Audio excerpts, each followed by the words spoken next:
Bien-aimé dans le Seigneur Jésus, je te salue dans le beau et précieux nom de notre Seigneur Jésus-Christ. L'amour du Père, la douce communion du Saint-Esprit sont avec nous dans le glorieux et puissant nom de notre Seigneur Jésus. Une fois encore ce matin, bienvenue à notre émission, ma déclaration matinale. Alléluia. Mieux vaut la fin d'une chose que son commencement. Mieux vaut un esprit patient qu'un esprit hautain. Ecclésiaste 7, le verset 8.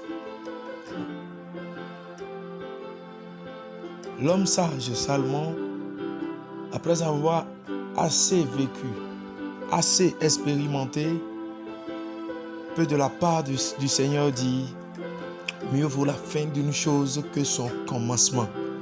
Mieux vaut un esprit patient qu'un esprit hautain. Et le Saint-Esprit me charge également, bien-aimé, de te dire la même chose. Calme-toi, sois apaisé et attends jusqu'à la fin. Le Saint-Esprit veut parler ce matin à quelqu'un qui a commencé le mariage. Oui, à peine tu as commencé avec des difficultés, des choses terribles, des complications pas possibles. Cet homme qui t'a juré amour, fidélité et tout, tu viens d'apprendre qu'il t'a trompé. Tu viens de commencer par voir des caractères de cette femme qui était tellement humble. Oui, tu viens de commencer par voir des caractères que tu n'as jamais vu en elle depuis que vous étiez en fiançailles. Tu viens à peine de commencer le mariage et voici déjà des chocs. Et tu te dis, que faire?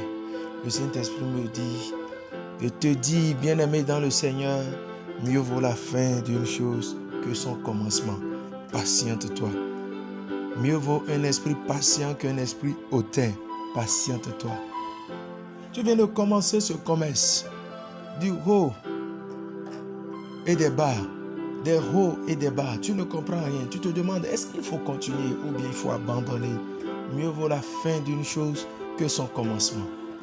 La promesse de l'Éternel fut adressée à Israël en ces mots. Je vous sortirai de l'esclavage et je vous amènerai sur la terre promise. Mais Dieu ne les a pas donné les détails. Ils ne savaient pas, oui, le temps qu'ils allaient passer à traverser le désert, qu'ils allaient manquer du manger à des moments donnés et même à boire à des moments donnés. Et lorsqu'ils étaient en train de passer ces moments, ils sentaient des chagrins. Ils avaient l'esprit irrité et autres. Mais la finalité, c'était qu'ils allaient sur la terre promise. C'était qu'ils seraient sur une terre où coule le lait et le miel. Bien-aimé, certainement avant que tu n'entres dans ce mariage, Dieu t'a parlé. Certainement avant que tu n'ailles dans ce commerce, Dieu t'a parlé. Certainement avant que tu ne commences ce travail que tu es en train de faire, tu ne décroches ce contrat, Dieu t'a parlé. La seule chose que je peux te dire, c'est de continuer toujours par écouter Dieu par rapport à ce que tu as commencé. Peut-être avant que tu ne commences ce ministère, Dieu t'a beaucoup parlé. Et maintenant, tu es en train de rencontrer des difficultés. Mieux vaut la fin d'une chose que son commencement. Un esprit patient qu'un esprit hautain. Attends encore, bien-aimé, et écoute encore l'Éternel. Il a des choses à te dire. C'est pourquoi ce matin, bien-aimé, quelqu'un voudrait déclarer avec moi, je suis patient en l'Éternel.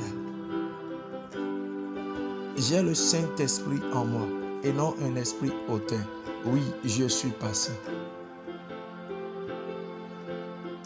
J'entends l'Éternel me parler par rapport à toute situation avant de prendre une décision dans le nom de Jésus. Je ne prends plus de décision dans la rapidité afin de regretter, mais j'écoute la voix de l'Éternel.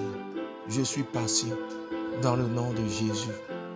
Je suis patient dans le nom suprême de Jésus. Je décrète au nom de Jésus que j'attends la fin de toute chose que l'Esprit de Dieu m'a amené à commencer. Et il me donne les stratégies pour affronter chaque difficulté et chaque épreuve dans le nom de Jésus. Je suis focalisé sur le Saint-Esprit pour faire des exploits. Car je sais, c'est avec Dieu que je ferai des exploits. Je reste avec lui. jusqu'à ce que la gloire ne descende et je vis la plénitude de cette gloire. Amen. Shalom bien-aimés, la paix de Dieu est avec nous.